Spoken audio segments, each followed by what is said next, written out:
जी बेटा, अस्सलाम वालेकुम। कैसे हो आप लोग? आज हम जो टॉपिक पढ़ने जा रहे हैं वो है फैमिली प्लानिंग। ठीक है, फैमिली प्लानिंग आपका यूनिट नंबर 5 है, कम्युनिटी हेल्थ नर्सिंग का। तो फैमिली प्लानिंग के भी काफ़ी लेंथी है, काफ़ी कंटेंट्स है उसका। इसमें से आज हम मेजर कंटेंट्स पढ़ने जा रहे हैं कि what is family planning and methods of family planning. ठीक है, अब इसमें हम देखते हैं आज के कौन से मेथड यूज होते हैं। इसके ऑब्जेक्टिव इसके to avoid unwanted birth, to bring about wanted birth, to regulate the interval between pregnancies, to determine the number of children in family, education and counselling of the family planning, to provide contraception. ये हमारे objective है आज के जो हम पढ़ने जा रहे हैं। जी बेटा मैं ठीक हूँ, मेरी तबीयत काफ़ी ठीक है पहले से, बस दुआ करें कि मेरा जो कोरोना का रिजल्ट है वो नेगेटिव आ जाए, वो अभी तक पॉजिटिव है। हाँ जी, वालेकुम सलाम आप सबको। जी डेफिनेशन ऑफ कंट्रासेप्शन, हम फैमिली प्लानिंग पढ़ने जा रहे हैं तो फैमिली प्लानिंग को कंट्रासेप्शन भी बोलते हैं, ठीक है। इसकी डेफिनेशन में ये है कि classical definition of the word contraception comes from Latin word contra opposed to and concept mean conceive, ठीक है। इसका मतलब है कि ऑपोजिट टू कंसीव, कंसीव करने के ऑपोजिट को क्या कहेंगे हम, कंट्रासेप्शन। और दूसरी इसकी डेफिनेशन में be defined as the internal separation of the coital act from its generative power, coitus के एक्ट को जो है वो सेपरेट करना। मीन के कंट्रासेप्शन मीन के प्रेगनेंसी नहीं होने देनी, ठीक है, रिकॉर्ड इन प्रेगनेंसी। तो इसमें जो डेफिनेशन दूसरी है the natural family planning training committee of the World Health Organization in 1986 define natural family planning as methods of family planning preventing pregnancy by observation of the naturally occurring signs and symptoms of the fertile and infertile phases of the menstrual cycle।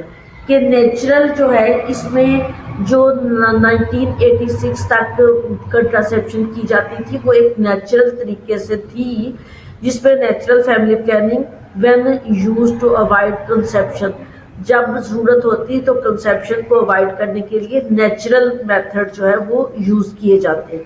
That a drug devices surgical procedure are not use, उस वक्त कोई भी ऐसी devices use नहीं होती थी जिसमें surgical process या कोई डिवाइस यूज की जाए। There is abstinence from sexual intercourse during the fertile phase of the menstrual cycle and the act of sexual intercourse which when the occurring in is complete। तो दो method उस वक्त use होते थे natural. Number 1 जो है abstinence method, ठीक है, सेक्सुअल इंटरकोर्स जो था, इसको बिहेवियर मेथड भी बोलते हैं, ठीक है।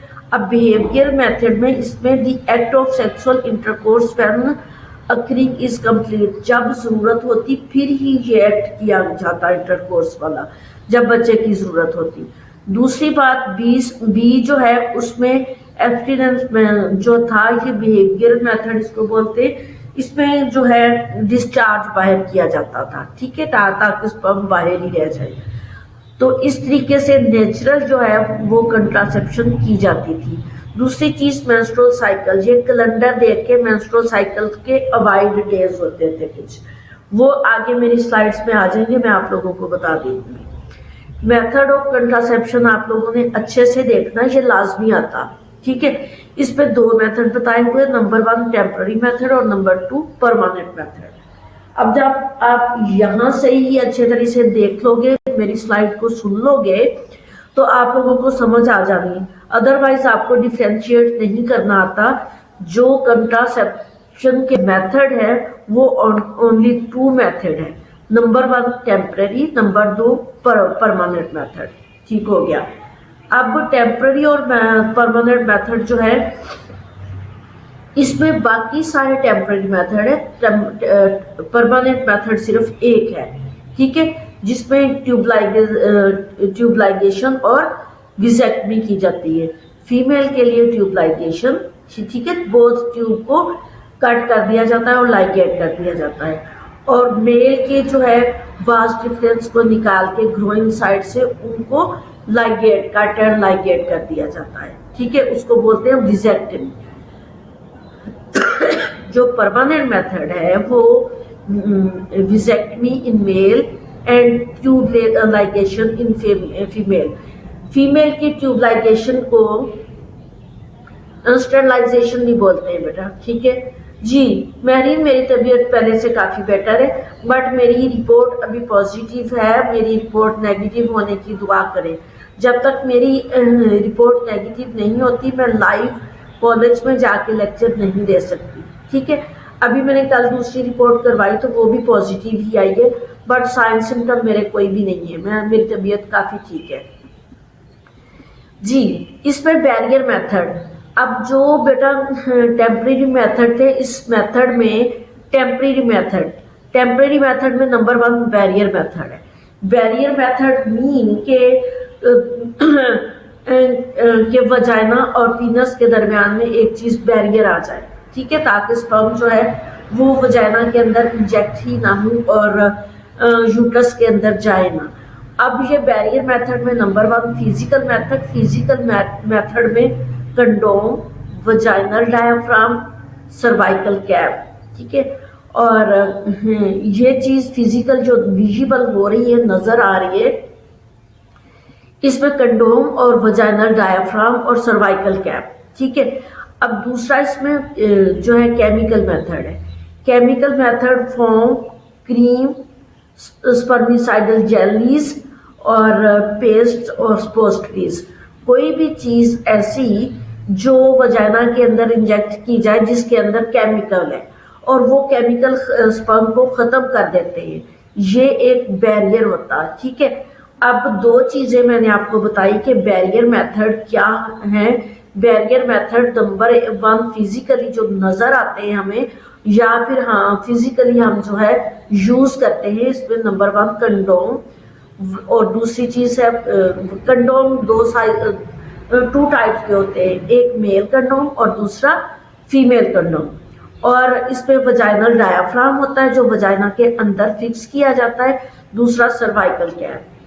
केमिकल में कोई भी चीज, कोई जेल, क्रीम, स्पर्मिसाइडल जेलीज या स्पोस्ट्रीज, कोई भी चीज जो है वो कईयों के पास कुछ भी नहीं होता, वो टूथपेस्ट जो है वो उसमें केमिकल होते हैं ना, वो भी इंजेक्ट कर देते हैं उसके अंदर। ये थे barrier method. Number 2 intrauterine copper T devices.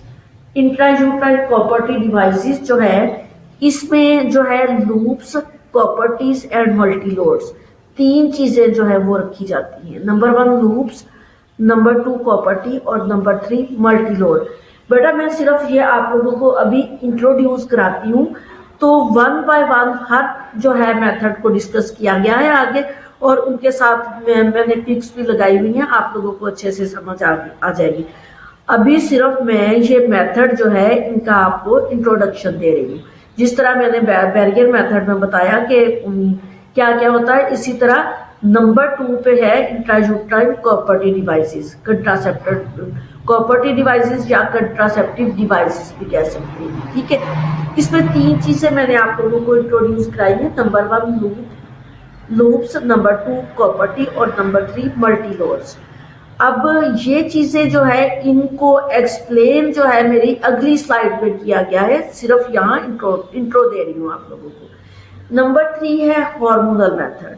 Hormonal method में वो सारी चीजें आ जाती हैं, चाहे इंजेक्शन है, चाहे पिल्स है, चाहे कॉपर्टीज है, चाहे जो है कैप्सूल लाइक एक चीज है जो इंजेक्ट की जाती है मस्कुलर में, ठीक है, मसल्स में। ये सारी चीजें जो है जिसके अंदर हॉर्मोन्स है, इनमें इंट्रोड्यूस मैं करवा रही हूँ आपको। नंबर 1 पिल्स और कंबाइंड पिल्स, मिनी पिल्स। अब पिल्स जो है वो 3 टाइप की होती है। नंबर 1 जो है सिर्फ पिल्स के नेम से आती हैं, इसमें जो है प्रोजेस्टेरोन होता है। पिल्स के नेम से जो आएंगी उसमें प्रोजेस्टेरोन होगा, और प्रोजेस्टेरोन पिल्स जो है वो वाइट कलर की होती है। इसमें ये जो है जो मदर अपने बच्चे को फीड करवा रही होती है उसको दी जाती है। दूसरी कंबाइंड पिल्स जो है, इसमें इसमें ईस्ट्रोजन और प्रोजेस्टेरोन दोनों चीजें होती हैं और इसका सेम मेथड है जिस तरह पिल्स का है। बट कंबाइंड पिल्स जो है वो सिर्फ जो आम वुमेन, सारी वुमेन को दी जाती हैं, वो जो अपने बच्चे को फीड नहीं करवा रही। अगर कंबाइंड पिल्स उस मदर को दी जाए जो फीड करवा रही है तो फीड स्टॉप हो जाता है। ठीक है, इसमें जो ईस्ट्रोजन लेवल ज्यादा होगा इसमें, तो ईस्ट्रोजन की वजह से जो है फीडिंग खत्म हो जाती है। ठीक है, ब्रेस्ट मिल्क जो है वो स्टॉप हो जाता है, इसलिए जो है कंबाइंड पिल्स जो है उस ब्रेस्ट मदर जो फीड करवा रही है उसको नहीं दी जाती। मिनी पिल्स पीओपी के नेम से आती है। ठीक है, मिनी पिल्स जो है इनको ईसीपी भी बोला जाता है, इमरजेंसी पिल भी बोला जाता है, contraceptive pills ECP, emergency contraceptive pills. ठीक है, ये 2 पिल्स होती हैं जो इन केस ऑफ इमरजेंसी दी जाती है। सिर्फ एक दफा सेक्स करना है तो उसमें इमरजेंसी कंट्रासेप्टिव पिल्स दे दी जाती है। और दूसरी चीज जो है हार्मोनल मेथड, बेटा आप लोगों को बता रही हूँ कि हार्मोनल मेथड कौन से हैं। हार्मोनल मेथड में मैंने आपको पिल्स इंट्रोड्यूस करवाई हैं। पिल्स में मैंने आपको जो है सिर्फ simple pills, combined pills, mini pills और इमरजेंसी पिल्स। इमरजेंसी पिल्स को ईसीपी भी बोलते हैं। ठीक है, ईसीपी में mean emergency contraceptive pills, and POP जो आपके सामने है पर ओरल जो है कंट्रासेप्टिव पिल्स, पर ओरल पिल्स। ठीक हो गया। अब डिपॉजिट इंजेक्शन, दूसरी चीज जो है इंजेक्शन है। इंजेक्शन में इंजेक्टिबल जो है वो सबकुटेनियस जो है और इम्प्लांट्स। अच्छा, इंजेक्टिबल जो है उसमें इंजेक्शन जिसमें डिपोप्रोवीरा के नेम से इंजेक्शन आ रहा है और उसके अंदर डिपोप्रोवीरा ही मेडिकेशन होती है और उसको कई और भी जैसे सबस्टारा या दूसरे वाले उन्होंने अपने अपने नेम से उसको लेबल किया हुआ है। ठीक है, अब बट उसका जेनेरिक नेम जो है वो डिपोप्रोवीरा के नेम से आता है और इसमें जो है वो 3 मंथ के लिए ये इंजेक्ट किया जाता है। एक इंजेक्शन लगाया जाता है जिसमें 3 मंथ का इंटरवल आ जाता है, जो मैं डिपोप्रोवीरा के नेम से बता रही हूँ। इंट्रामस्कुलर लगाया जाता है। ठीक है, मसल्स पे, ये बटक्स पे भी लगाया जाता है और इंट्राडेल्टाइल मसल्स पे भी लगा दिया जाता है। ठीक है, और सबकुटेनियस इम्प्लांट और नॉर प्लांट्स के नेम से जो मैंने आपको बताया था कि कैप्सूल लाइक, ये सिलिकॉन टाइप इम्प्लांट्स होती हैं जो सबकुटेनियस मसल्स में इंसिजन दे के रखी जाती है। और इन सब में क्या होता है, सब में जो है इंट्राकॉपर्टी डिवाइस, इस सब में जो है हार्मोन्स होते हैं। ठीक है, हार्मोन्स होते हैं। हार्मोन्स जो है मुख्तलिफ ईस्ट्रोजन, प्रोजेस्टेरोन, एस्ट्राडोजोल, ये मुख्तलिफ किस्म के हार्मोन्स इंजेक्शंस में और पिल्स में होते हैं। नेक्स्ट चीज जो है मेंस्ट्रुअल रेगुलेशन, मेंस्ट्रुअल इंडक्शन के लिए भी ये चीजें देते हैं। ठीक है, ये चीजें जो है मेंसेस की रेगुलेशन के लिए भी दे दी जाती हैं। सम टाइम आपने देखा होगा कि किसी के मेंसेस नहीं आते 2-2, 3-3 महीने, तो उनको जो है मेंसेस के रेगुलेशन के लिए जो है मेंस्ट्रुअल इंडक्शन करवाई जाती है। अब मेंस्ट्रुअल इंडक्शन दो टाइप की है। एक तो ये पिल्स जो मैंने इंट्रोड्यूस आप लोगों को करवाई वो 3 मंथ के लिए जो है वो दी जाए तो मेंसेस जो है वो रेगुलेशन की हो जाती है। नंबर 2 जो है मेंस्ट्रुअल इंडक्शन के लिए, जैसे एक दफा चाइल्ड बर्थ होती है तो औरतों को 3-3, 6-6 महीने या साल तक मेंसेस नहीं आते। जब उनको मेंसेस नहीं आते तो वो कंट्रासेप्शन करना जारी होती है। अब उनको ये खतरा होता है कि अगर हमने इंटरकोर्स किया तो प्रेगनेंसी हो जाएगी, तो जब वो गायनाकोलॉजिस्ट या मिडवाइफ के पास जाती है तो वो मेंस्ट्रुअल इंडक्शन करवाती है सबसे पहले, कि वो शॉट दे के इन मेडिसिन का हार्मोनल शॉट देती हैं। जब वो हार्मोनल शॉट देंगी तो उनको मेंसेस आ जाएंगे। जब मेंसेस आएंगे तो फिर उनकी जो है मेंस्ट्रुअल साइकिल की रेगुलेशन करवाएंगी।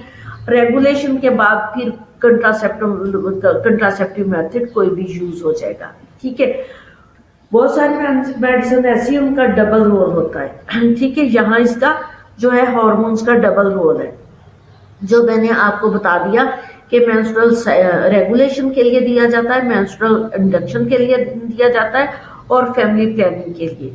इसमें मैंने आप लोगों को जो है वो पिल्स, इंजेक्शंस और इम्प्लांट और नॉन प्लांट जो है वो इंट्रोड्यूस करवाए।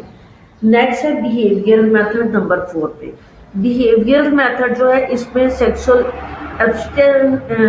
एब्स्टिनेंस होता है और incomplete coitus, safe period, basal body temperature and breast feeding.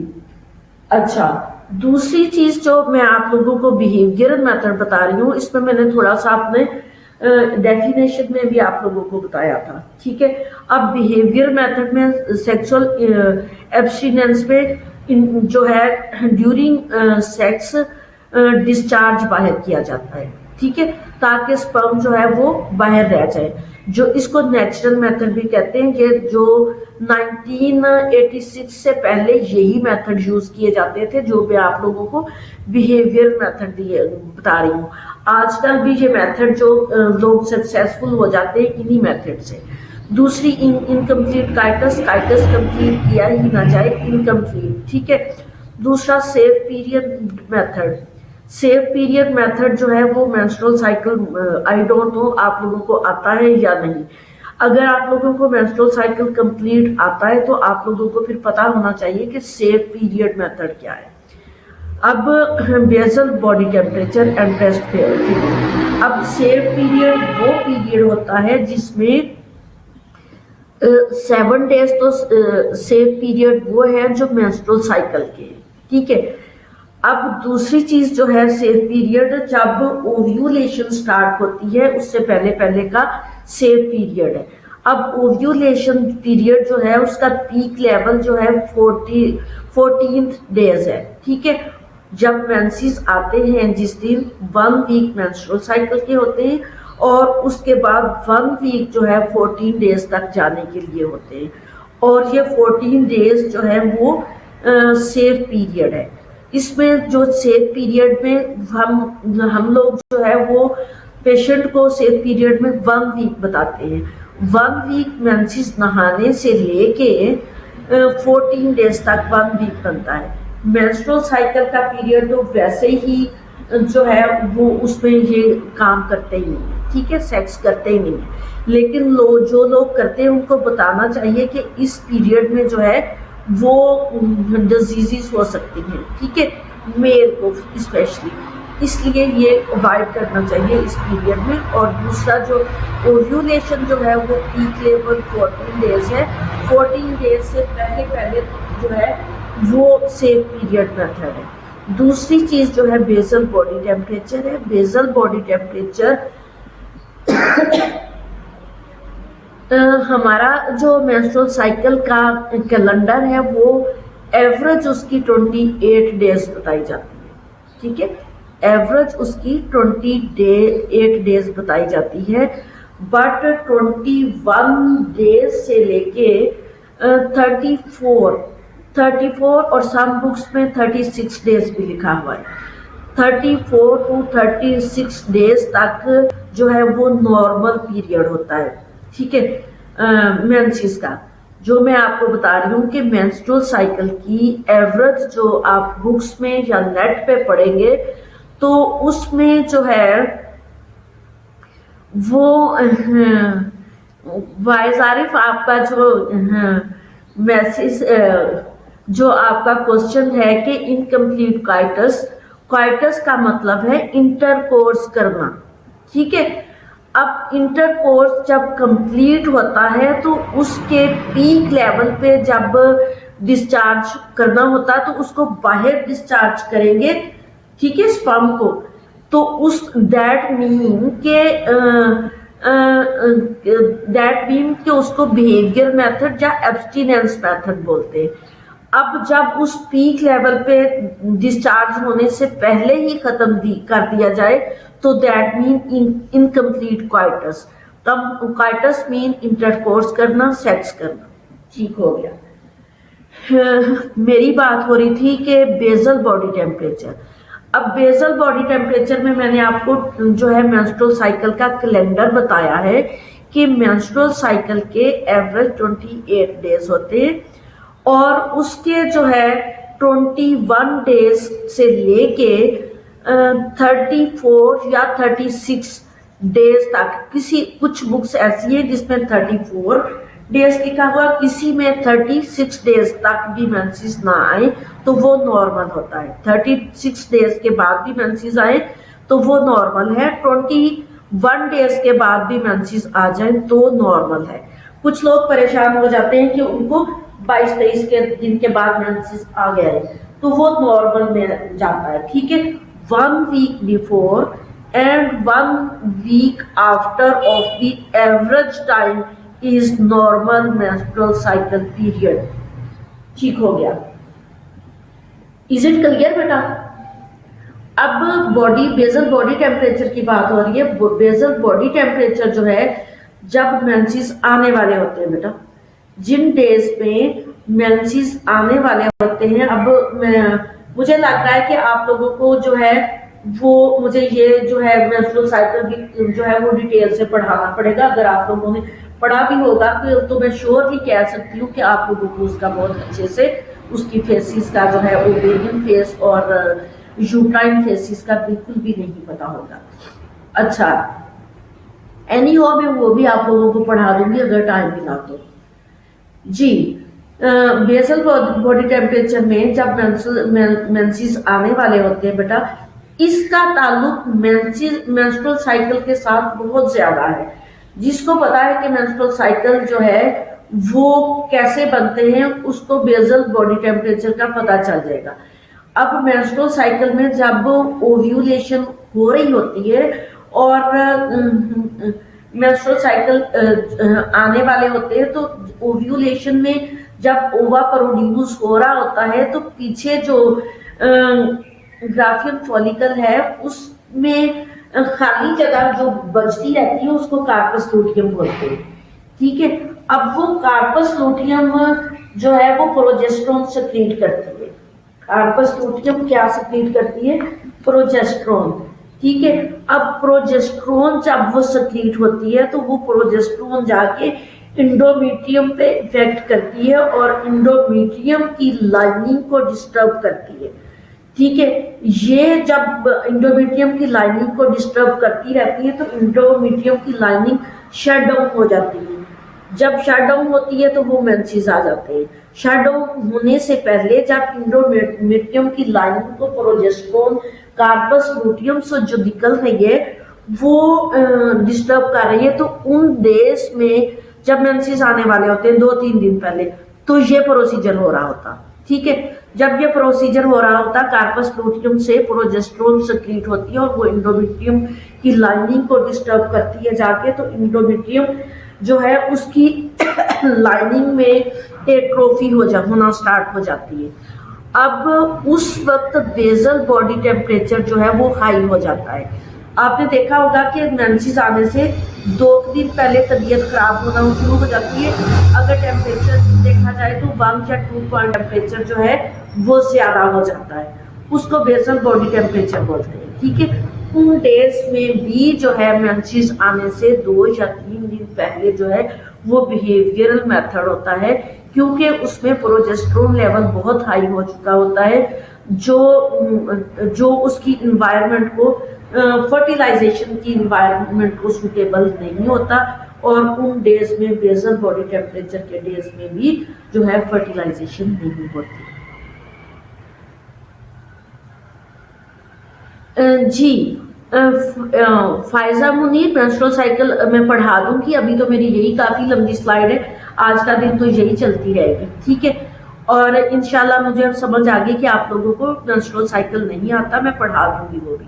अच्छा, ये मैं आप लोगों को अभी तक जो इंट्रोड्यूस, दूसरी चीज है ब्रेस्ट फीडिंग। ठीक है, ब्रेस्ट फीडिंग आप लोगों ने अपनी बड़ी माओ से या अपनी नानी अम्मियों से ये बात सुनी होगी कि जो औरत ब्रेस्ट फीडिंग करवाती है वो उसके जो है बिहेवियरल मेथड रहता है, उसको जो है फर्टिलाइजेशन नहीं होती। ठीक है, अब वो नेचुरली ये चीज जो है ब्रेस्ट फीड किससे होती है, ये प्रोजेस्टेरोन लेवल जब हाई होता है तो उससे होती है, ईस्ट्रोजन और प्रोजेस्टेरोन से। ठीक है, अब ईस्ट्रोजन लेवल ही जो है उसी से मेंस्ट्रुअल साइकिल आने होते हैं। ईस्ट्रोजन लेवल जब हाई होता है तो वो ग्राफियन फॉलिकल को मैच्योर करता है, और जब मदर फीडिंग करवाई जाती है तो ईस्ट्रोजन जो है वो मिल्क प्रोडक्शन में काम आता है, तो वो तेजी से जो है मिल्क प्रोडक्शन में लगा रहता है ईस्ट्रोजन लेवल हाई जो होता है। ठीक है, तो वो मेंस्ट्रुअल साइकिल की तरफ तवज्जो उसकी कम होती है, तो उसको ग्राफियन फॉलिकल को ईस्ट्रोजन जो है वो नॉर्मली नहीं मिल रहा होता, क्योंकि जो मदर कंटिन्यूसली अपने बच्चे को ब्रेस्ट फीड कर रही है ईस्ट्रोजन उधर यूज हो जाता है, तो ग्राफियन फॉलिकल को जो ईस्ट्रोजन मिलना होता है वो पूरा नहीं मिल रहा होता, जिसकी वजह से ग्राफियन फॉलिकल मैच्योर नहीं होता, उसकी ओव्यूलेशन नहीं होती, कार्पस लूटियम नहीं बनता, प्रोजेस्टेरोन सक्रीट नहीं होता, इंडोमेट्रियम शटडाउन नहीं होती और मेंसेस नहीं आते। ठीक हो गया, जब मेंसेस नहीं आते तो फर्टिलाइजेशन भी नहीं होती। ठीक हो गई ये भी बात। अब ब्रेस्ट फीडिंग का भी मैंने फंक्शन सारा बता दिया, बेसल बॉडी टेम्परेचर का भी बता दिया, सेफ पीरियड मैंने आपको बड़ी डिटेल से बता दी।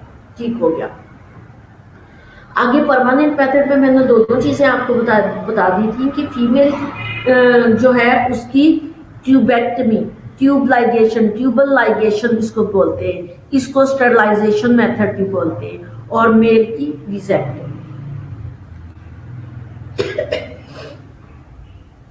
अब बेटा डिटेल आ गई इसकी, जो मैं आप लोगों को मेथड बता रही थी। ठीक है, मैंने वैसे अपनी एक ही स्लाइड पे आप लोगों को बहुत सारी डिटेल बता दी हुई है,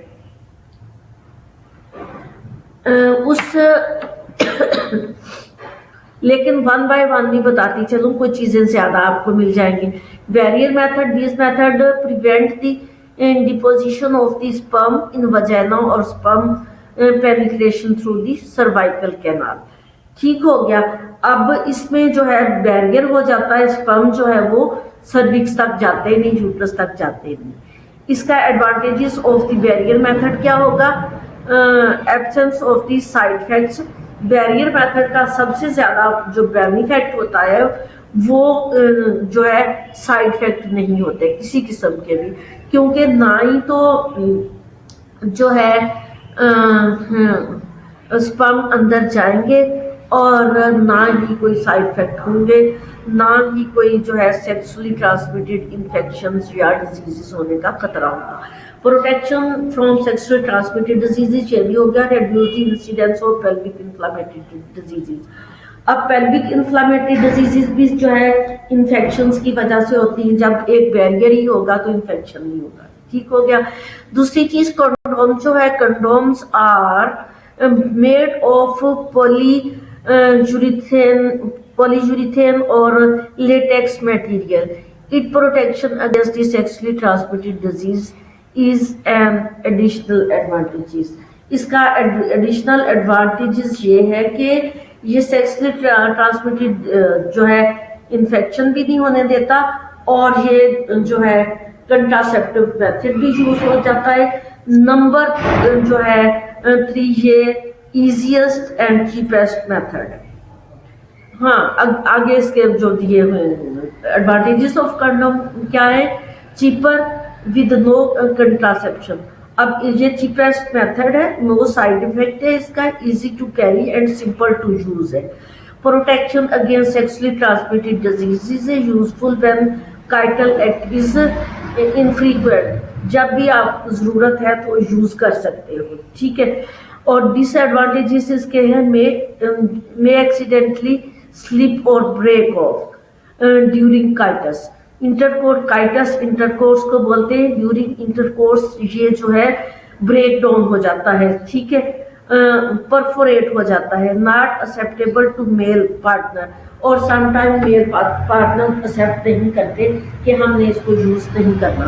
तकरीबन जो है 50% मेल पार्टनर जो है वो एग्री नहीं करते इसको यूज करने के लिए। दूसरी चीज जो है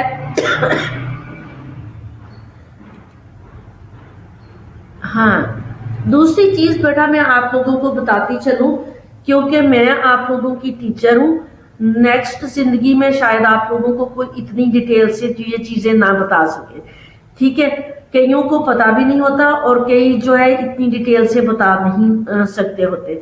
अब आप लोगों को ये चीजें लोगों को यूज करवानी है। जाहिर है कभी आप जो है घरों में बता सकते हो, कभी खुद यूज करनी पड़ेंगी। जाहिर है शादियां तो होनी ना सबकी, या आप अपनी कम्युनिटी में बता सकते हो, या कभी आप क्लिनिक बना सकते हो। तो उसमें ये कंडोम जो है इसकी टिप आपको नजर आ रही है, ठीक है। एक तो जो अभी खुला ही नहीं है वो जो आपको सर्कल नजर आ रहा है, जो खोल के रखा है वो उसकी टिप है। अब ये यूज कराने का इसमें जो 100% कह सकते हैं कि ये सेफेस्ट मेथड है। जो ये परफोरेट कैसे होगा, कब होगा, ये परफोरेट होने के लिए जो है स्पर्म जो है ये 5 ml जो है ये मिनी जो है इसमें जाती है, जो इसकी टिप बनाई हुई है, ठीक है। अब ये टिप जो है लोग क्या करते हैं, इसको यूज करने के लिए पीनस के ऊपर ये टिप तक ले जाते हैं, ठीक है। जब ये टिप तक नहीं लेके जाते, जो नॉर्मल साइट है पीनस के बराबर वहां तक लेके जाते, ये आपको जो बारीक टिप नजर आती है ये पीनस के ऊपर नहीं चढ़ाते। ये जो है ये मिनी डिस्चार्ज करने के लिए ये 3 to 5 ml के लिए जगह छोड़ी होती है। जब इसको जो है इसको भी पीनस के ऊपर जो है जबरदस्ती ले जाते हैं, तो जैसे ही डिस्चार्ज होता है तो एकदम से 5 ml 3 to मिनिमम 5, ठीक है, और मैक्सिमम 5 ml जो है मिनी डिस्चार्ज होती है। और वो जो है एकदम डिस्चार्ज होने से इसको जगह कम मिलती है, उसको जाहिर है उसने इसके अंदर आना लूज जो जगह है खाली जगह पे, तो वो परफोरेट हो जाता है, ठीक है। अब परफोरेट होने की जो मेन रीजन है वो यही है कि इसकी टिप नहीं छोड़ी जाती, एंड तक जो है वो पीनस के ऊपर लगा दिया जाता, ठीक है। अब ये जो जगह टिप छोड़ी हुई है, ये टिप जो है मिनी डिस्चार्ज होने के लिए छोड़ी हुई है। अगर ये नहीं छोड़ेंगे तो डेफिनेटली उसने परफोरेट होके आगे जाना होता, ठीक हो गया। अब female condom just like male की तरह फीमेल कंडोम भी होता है। इट इज पाउच लाइक, ठीक है, जिस तरह मेल का होता है, जस्ट लाइक दैट होता है, लेकिन इसका साइज छोटा है। which lines the vagina and also external genitalia. It is 15 centimeter in length with flexible polyurethane ring at each end. ठीक है, इसके 2 एंड होते हैं जो पॉलीयूरीथेन के होते हैं और फाइन बनाए होते हैं। इसको वजाइना में इंसर्ट करके तो इंटरकोर्स किया जाता है, तो जितने स्पर्म इसके अंदर रह चाहिए, ठीक होगा।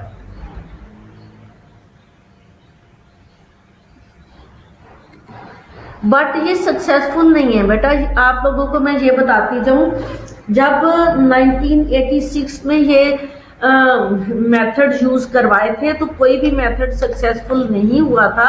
जितने में फीमेल कैप और फीमेल सर्वाइकल कैप और फीमेल कंडोम बता रही हूँ, ये यूज जो है ये सिर्फ बुक्स तक महदूद है, बट ये सक्सेसफुल नहीं हुए थे, ठीक है। इसलिए इनको कोई भी यूज नहीं करता, लेकिन पढ़ाई में बुक्स में ये यूज करवाए जाते हैं, इंट्रोड्यूस करवाए जाते हैं। दूसरा vaginal diaphragm, it is an intravaginal device made of rubber with flexible metal और स्प्रिंग एट द मार्जिन। अब मार्जिन इसके जो है फ्लेक्सिबल मेटल ये स्प्रिंग लाइक बनाए होते हैं और इसको जो है वजाइना के अंदर इंसर्ट किया जाता है।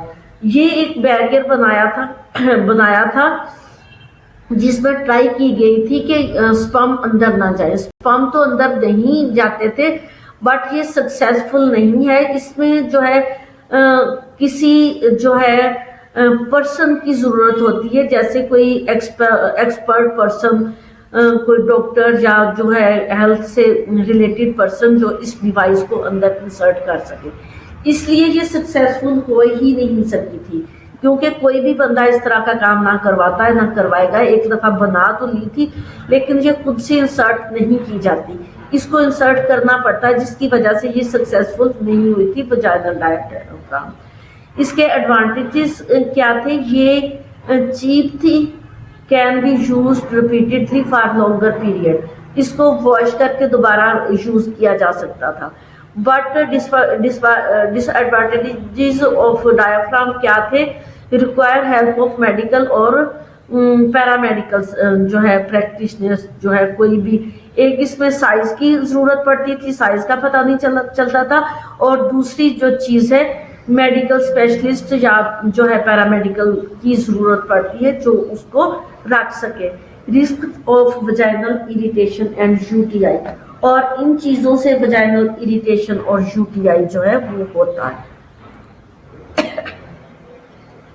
Next, chemical method are usually spermicidal agent in the form of cream, jelly और फॉर्म ऑफ टेबलेट्स। ये चीजें मैंने आप लोगों को बता दी है, इसमें स्प्रे भी यूज की जाती है, ठीक है। अब इंट्रायूट्राइन कॉपर्टी डिवाइसेस जो है 45 मिनट मेरे पास हो गए हैं, तो मैं आप लोगों की अब अटेंडेंस ले लूँ। अपने दूसरे लेक्चर में मैं इंट्रायूट्राइन कॉपर्टी डिवाइसेस जो है वो आप लोगों को डिस्कस करूंगी कि इसको कैसे इंसर्ट करते हैं और इसके क्या क्या बेनिफिट होते हैं और इसके टाइम क्या इंसर्ट होने के, ठीक है। अब मैंने स्टार्ट कहाँ से करना? इंट्रायूट्राइन कॉपर्टी डिवाइस से। तो अभी 45 मिनट हो गए, आप लोग अटेंडेंस लगवा लें।